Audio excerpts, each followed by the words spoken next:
découvert ici? Encore un hit que vous avez découvert? Ivoire TV. Ivoire TV.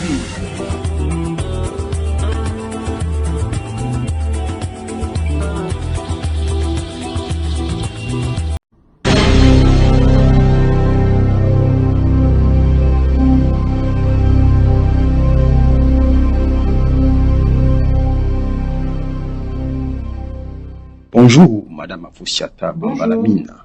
Confirmez-vous la rumeur qui circule sur les réseaux sociaux actuellement, selon laquelle Guillaume Soro serait en négociation pour son retour au RHDP? Ah bon?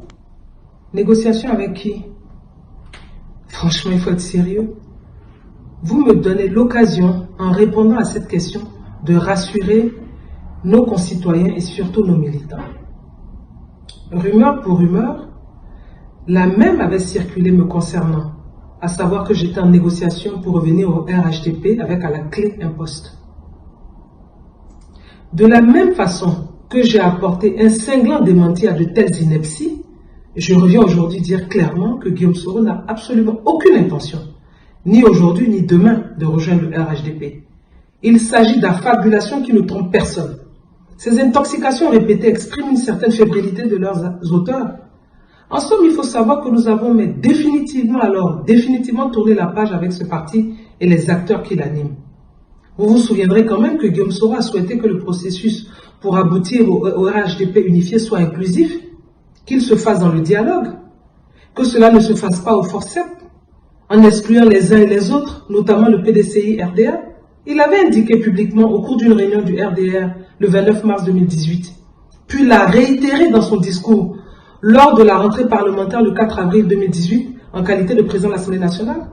Vous vous souviendrez également que Guillaume Soro a mis en jeu le poste qu'il occupait à l'Assemblée nationale en tant que président au nom de ses convictions, en démissionnant plutôt que de rejoindre cette formation. Et après tout ça, vous trouvez crédible qu'il y revienne? Soyons sérieux. Je vais même plus loin pour vous dire qu'aucun de ses proches n'est en discussion avec qui que ce soit au RHDP pour un retour.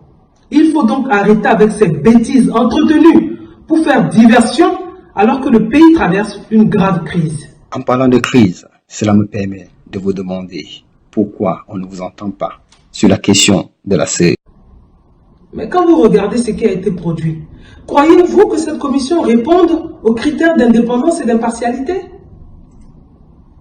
D'ailleurs, il ne faut pas seulement parler que de la commission électorale indépendante, puisque ce n'est pas le seul organe concernant les élections. Il faut parler de toutes les autres structures qui ont en charge l'organisation des élections ou la gestion des élections.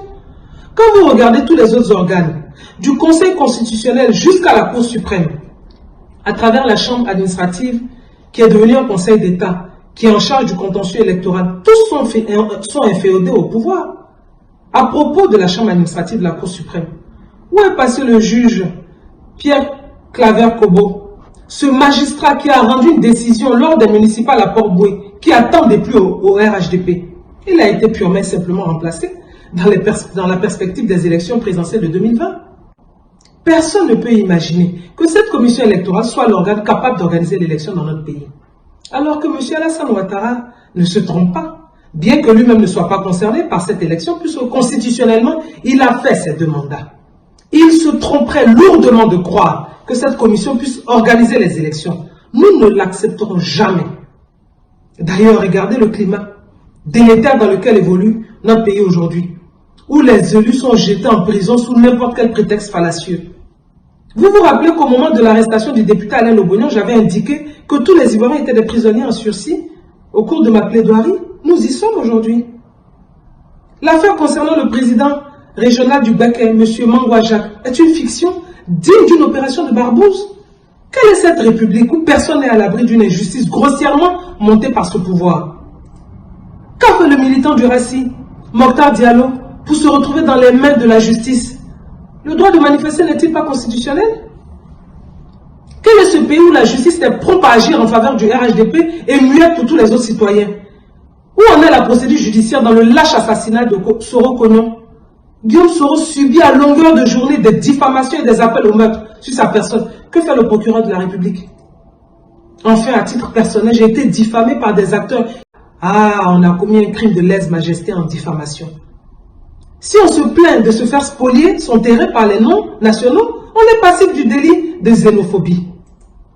Si je comprends bien, qu'est-ce qu'on attend des Ivoiriens? Ils ne doivent rien dire. Ils doivent regarder faire, accepter qu'on porte atteinte et qu'on piétine leurs droits et leurs libertés. Mais en fait, ce n'est tout simplement pas acceptable. Et on ne l'acceptera jamais. C'est pourquoi je demande au dit peuple de Côte d'Ivoire de ne pas avoir peur. Quand un régime totalitaire sent la faim, il se comporte de cette façon. Qu'est-ce que vous allez faire alors? Que faut-il faire pour les élections apaisées en Côte d'Ivoire? Comment pouvez-vous imaginer qu'en 2010, nous nous soyons battus pour une commission électorale indépendante consensuelle, ce que nous avons obtenu, et sans laquelle d'ailleurs, je le rappelle, Alassane Dramane Ouattara n'aurait jamais pu être l'actuel président de la République, et ce qui n'a pas empêché non plus à notre pays de connaître une terrible crise post-électorale. Et vous pensez que nous accepterons aujourd'hui de faire une impasse sur cette exigence pour 2020? Ah non, ce n'est tout simplement pas possible. Nous allons pousser le gouvernement à revoir sa copie. Sinon, il assumera le risque auquel il expose le pays. Et d'ailleurs, je vais vous dire, le RHDP fait de l'intoxication en se disant le parti majoritaire, en citant comme une litanie le nombre de maires et de présidents de conseils régionaux obtenus par intimidation, menaces et braquage des urnes.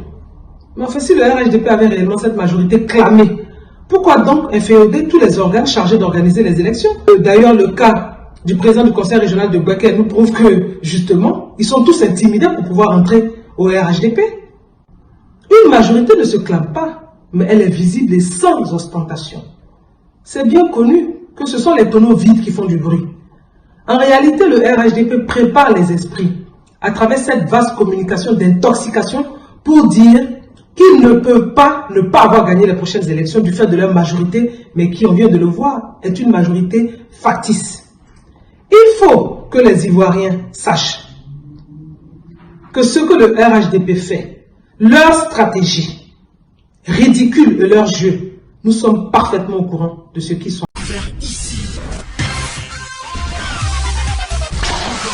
Que vous avez découvert Ivoire TV.